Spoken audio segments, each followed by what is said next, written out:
Let's talk about obesity, and it obviously connects very well with topics from yesterday, hypertension and dyslipidemia.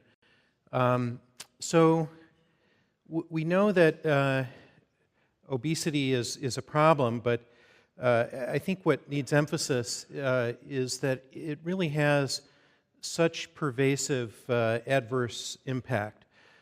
So when we look at the obesity-related comorbidities, the cardiovascular ones are well known, the metabolic ones are well known and becoming more important in pediatrics. Non-alcoholic fatty liver disease, quite important. This may become the most prevalent cause of liver transplant as we move into coming decades. Pulmonary issues, especially obstructive sleep apnea, and in kids, the orthopedic issues are a little bit different.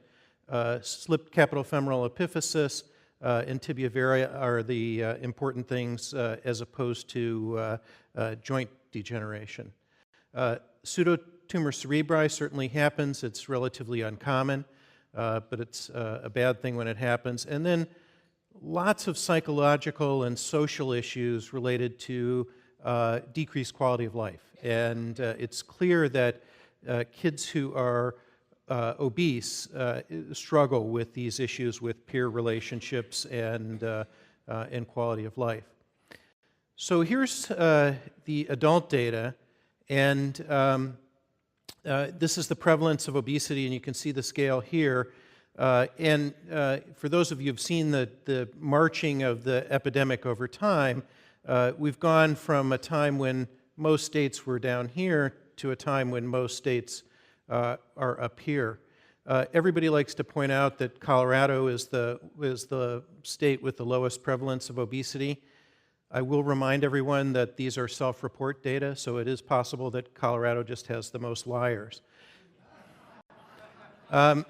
Here's diabetes, and you can see that it's a similar kind of trend with increasing type 2 diabetes, in large part related to the increased prevalence of obesity. So we know that the prevalence of obesity is high in adults, but what about kids? So here are the data starting in the 70s, going up to the current time, and you can see that the prevalence of obesity has about tripled. And that's true for both children and adolescents. And we now have a prevalence around 17% or so. There's some recent evidence suggesting that maybe this is starting to level off, which would actually be somewhat good news. But we don't know yet whether that's just a momentary pause or whether it's a true trend.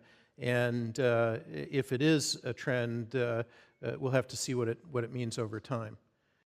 So this is kind of a complicated slide, so I'll just take a minute to describe it. And this really focuses on what's happening with the severity of obesity. So these are 3 sequential studies done in a school district outside of Cincinnati. A study done in 1975. We went back to the school district in 1990, and then again in 2004. And the key here is if you look at the blue line, back then there were essentially no kids with BMIs over 30. Now look where we are. And what you can also see is this substantial shifting to the right, especially in the upper end of the curve. So this really shows that the severity of obesity is increasing along with the prevalence. Now, what's the downstream effect of that? Well, a big one is diabetes. So here's data from a registry in Cincinnati where diabetes is tracked, type 1 and type 2. This is type 2 diabetes, and if you see, if you go back to the 80s, and if we went back even further to the 70s, type 2 diabetes was a rare occurrence. It was actually the kind of occurrence where people would be called to see the patient because, at that time we called this adult onset diabetes. Well, look at what's happened as we've increased the prevalence of obesity. We've also increased the trend for new diagnoses of type 2 diabetes. So now this entity is an adolescent problem as well as an adult problem. I showed this slide yesterday, but again, focus on body mass index as being one of the strongest predictors of the development of atherosclerosis, both in the aorta and in the coronary arteries. And I also talked about clustering of risk factors yesterday. Here's the slide again. But the point I want to make today is that it's really often obesity that is driving this clustering of risk factors. And so you have a situation where as you develop obesity, you develop a number of risk factors, and suddenly you're in this category with accelerated atherosclerosis.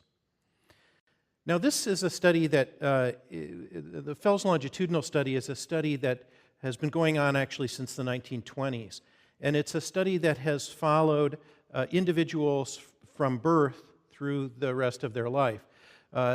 This analysis was one in which we looked at adults who had metabolic syndrome, and you can see the mean age was about 51 years, and compared them to adults without metabolic syndrome. And the question we asked was, could you predict which group these adults ended up in by looking at data in childhood? And so this is what we found. And so you can see that the first difference between those with and without metabolic syndrome occurred in childhood. For boys and for BMI, it was at age 8. Actually, for waist circumference, you could distinguish the two groups at age 6. And for girls, it was around age 13.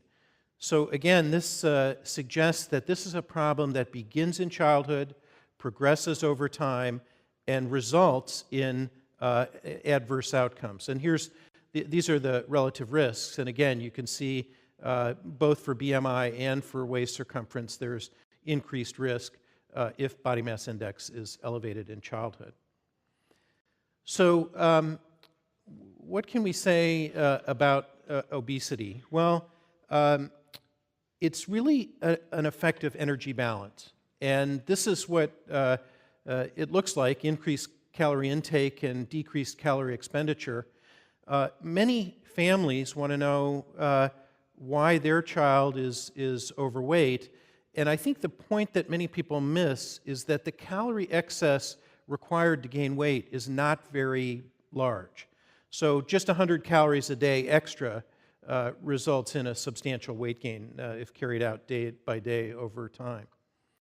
And I think the way we should think about obesity is that it's a mismatch between our biology and our environment. So if you look back in our history, you can see that it was difficult to get food. We had to expend a lot of physical activity to get food, and obesity was relatively uncommon. As we move into the 1900s and beyond, you can see that we are now, with the agricultural revolution, creating a much more energy-sufficient kind of diet, and we're also increasing our leisure time, which unfortunately means we're increasing our sedentary time. And so what we end up with is this obesogenic environment that really kind of channels us in an increased calorie and decreased physical activity direction. So let's talk a little bit about calories, everybody's favorite subject here. So how many calories in a Big Mac? 590. How long does it take to exercise to burn off 590 calories? Well, this is one of those weird situations where actually it takes less time the heavier you are. This is not a recommendation to be in the 330-pound range. But the point is that it's a substantial amount of time to burn off this kind of calorie load. So what about large fries? Calories 520. And again, similar kinds of physical activity. Large Coke Classic, 32 ounces, that's pretty large, 300 calories. And again, you can see the physical activity required. So if you add all this together, that's a meal that has almost 1,400 calories. Now, unfortunately, for many kids, this wouldn't be considered a meal. This might be a snack on the way from school home. And let's look at how that matches to their caloric requirement. So here we have sedentary individuals, which unfortunately most of our kids are classified as, and age, and you can see that this meal for the younger kids is almost 100% of their calorie requirement. But even for teenagers, it's more than half. So this is clearly a problem, and the point is there isn't enough time in the day to do enough exercise to burn off these extra calories. Now, did anybody have this for breakfast? So this is Burger King's double CROISSAN'WICH with double sausage, and you can see it there. 700 calories, 18 grams of saturated fat, over 200 milligrams of cholesterol. It's almost unbelievable. But here's the monster Thickburger, which is even worse. 1,300 calories, 65% of calories from fat. So this might be what we should be seeing in our kids' diet, how many calories in an apple. So a medium-sized apple has about 100 calories. Now the problem is, this is not really the way kids think about fruit. This is the way they think about fruit. And so how many calories in fruit snacks? Well, it depends obviously on how much you eat. So the serving size is 12 pieces, which would be about the same number of calories as a medium-sized apple. The trouble is most people don't share this bag with their friends. They eat the entire bag, 2.5 servings, 225 calories. And again, a lot of time spent on physical activity to try to burn that off. So this raises the question about portion sizes, which I think, again, are a major challenge for our kids right now. So here's a hamburger from Burger King in 1954, 200 calories. Here it is today, 300. Here's McDonald's fries, 1955, 200 calories, now 600 calories. Hershey's chocolate, this, we just had Halloween. Probably you could see these in the big bins in the grocery store. 1,000 calories compared to 300 in the 1900s. So what about Coke? Well, again, the size matters here, but early Cokes came in these small bottles, now much bigger, and now we have the opportunity to get these double gulp soda, 744 calories, and look at the sugar. So popcorn at the movies, again, 1950s, 174 calories, now 1,700 calories. And what's disturbing to me is not just this, but you see people who finish this before the movie starts and they go out to get a second bucket. And so we're really creating the kind of environment where we're struggling with calories. So, if it would be funny if it wasn't so sad. And I think the problem is that this is the food environment that our kids face every day. And they have to make decisions and develop behaviors based around this kind of food environment.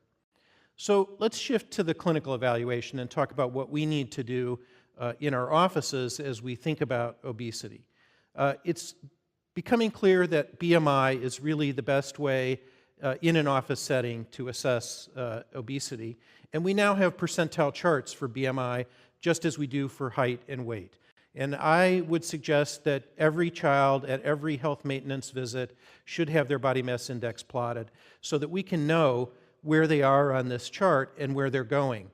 I have a colleague in Denver who has kind of an interesting clinical existence. She has an obesity clinic, and so she sees kids who are overweight. She also has a failure to thrive clinic, so she sees kids who are underweight.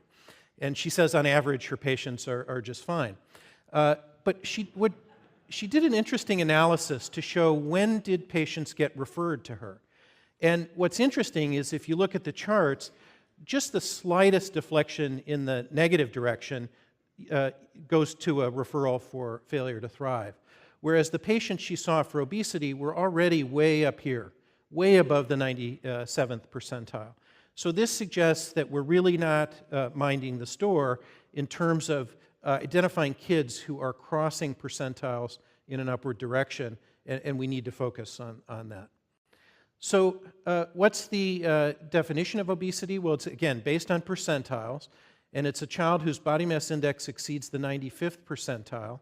85th to 95th is considered overweight, 95th and above obese. And again, the question that often comes up is, will this obesity be persistent, or will my child grow out of it? And the truth is, most children are not growing out of their obesity these days, but the factors that predict long-term obesity are the older the child when the obesity is present, the presence of obesity in parents, and the higher the body mass index. So those are all factors that you can use to talk about with your families. Now, parents often want to know what endocrinologic problem is existent in their child that is making them overweight or obese. As we've talked about, that's usually not the case. These kids are normal, but it's energy balance. But how can you discuss this in terms of metabolic and genetic causes of obesity? Well, the truth is, all you have to do is measure their height. Because a child who is normal in height, it's very unlikely that they'll have a genetic or syndromic or metabolic cause of their obesity. And so kids who have these things are short. Kids who have energy balance-related obesity are often actually tall. Now, as we discuss this issue with our patients, we really need to focus in on the issue of energy balance. So we need to focus on diet and physical activity. And I would argue that to get the best information, we have to be better historians. We have to ask the questions in the right way and discuss obesity in the right way with patients and their families. So we have to be objective and non-accusatory as we ask these questions. And we really want to focus the questions on behavior. As you'll see, it's really behavior that drives obesity, and we want to make sure that that's where our focus is. Focusing on weight is not really helpful. So in terms of diet, we want to ask about areas that are high-calorie opportunities, and you've seen some of them already. So it's snacks, high-calorie drinks, eating out. Unfortunately, that's a very prevalent source for food these days. And we also want to know what kids are eating at school. Are they eating school breakfast, school lunch? We've had some patients who ate breakfast at home, then went to school, ate another breakfast, and then the rest of the day. Same for physical activity. We want to know what they're doing that's active, and that could be organized sports or it could be other kinds of activities. We also want to know what they're doing that's inactive. And there's a long list of things that keep kids inactive, and they're all very attractive, and it's unfortunate that we have this kind of environment. And then we want to find out, what do the parents and the child see as barriers to physical activity? Sometimes it's the environment. The neighborhood is seen as unsafe. There's not supervision at home, et cetera. So we need to know more about that so we can map out a strategy for them to increase their level of physical activity. The laboratory evaluation that goes with childhood obesity is really not that extensive. We get a fasting glucose, we get a fasting lipid profile, because as I mentioned, the concern about the clustering of risk factors. Actually, as you heard yesterday, in this setting, we may start to really focus on non-HDL cholesterol, which you can actually do non-fasting. And then we look at liver enzymes to see if those are elevated, which may be an indication of non-alcoholic fatty liver disease. So what about treatment? Well, unfortunately, our armamentarium here is relatively limited. And the main focus of what we do is behavioral treatment, which is time-intensive, it's difficult, but there is evidence that it works.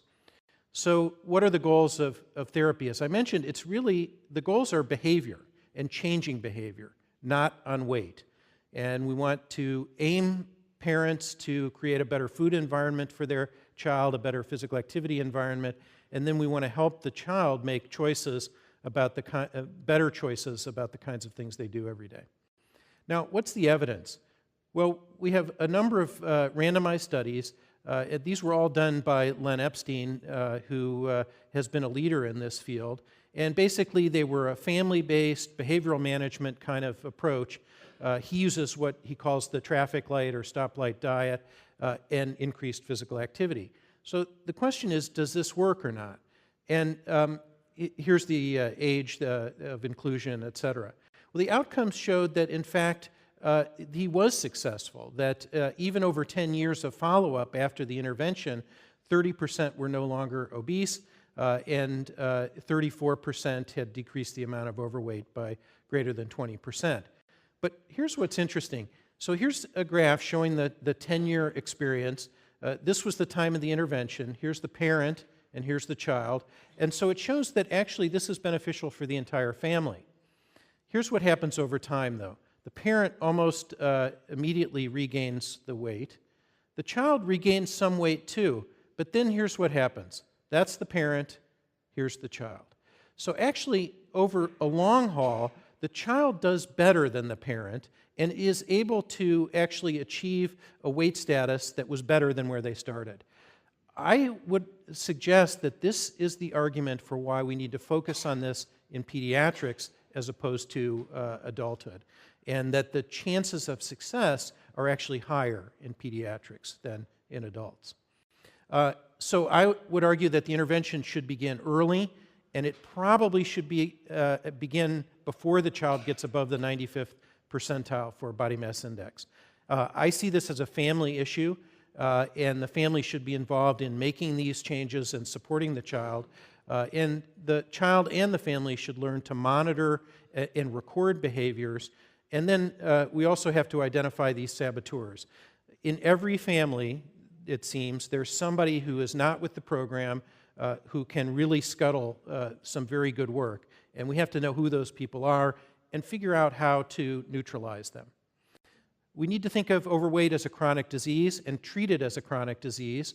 As I mentioned, this is something that takes time, and we need to focus on a variety of issues. One of the things that I think becomes quite important is the seasonal approach. So the summer is very different than the school year in terms of how you discuss these issues with parents and kids. I used to think the summertime was actually beneficial. It turns out that maybe not so much. Kids are much less regimented in their schedule, and it turns out they have much more sedentary time during the summer than during the school year. The treatment program should be focused on small, incremental changes. You need to emphasize that this is not a quick fix, which is often what the family is looking for. And again, we as clinicians need to be empathetic. We need to support the child and the family, recognizing that they're struggling with this, and this is a problem that they've been concerned about, whether they admit it or not. I think this works best with a team. It helps to have dietitians or nutritionists. The exercise physiologists are great, but they're hard to support in terms of reimbursement. Psychologists and social workers can help with some of the psychosocial issues, and the nurses can be really important there too. So the idea is to identify problem situations, problem foods, problem settings for eating, and to work on substituting healthier foods for less healthy foods, and focus on making better and better choices. We need to recognize that the child is an individual and makes decisions, and we need to support those decisions, and the best way to do that is to change the home environment. So we need to empower the parents to create the kind of home environment that actually can be most beneficial for the child. Again, activity, decreasing sedentary time, removing the barriers, emphasizing that activity is fun, and develop healthful patterns of activity. And we need to reward success, and we need to remember that food is not the appropriate way to reward success. So I think in sum, it's clear that obesity can have a devastating effect on health. But it's also clear that there are things that we can do. And I think primary care is really the battleground where this battle needs to be fought. And we need to focus on creating a healthy diet and physical activity environment for our young patients so that we can avoid some of this some of the problems that we'll see downstream if we don't. And I think behavioral weight management is the key to reducing long-term risk.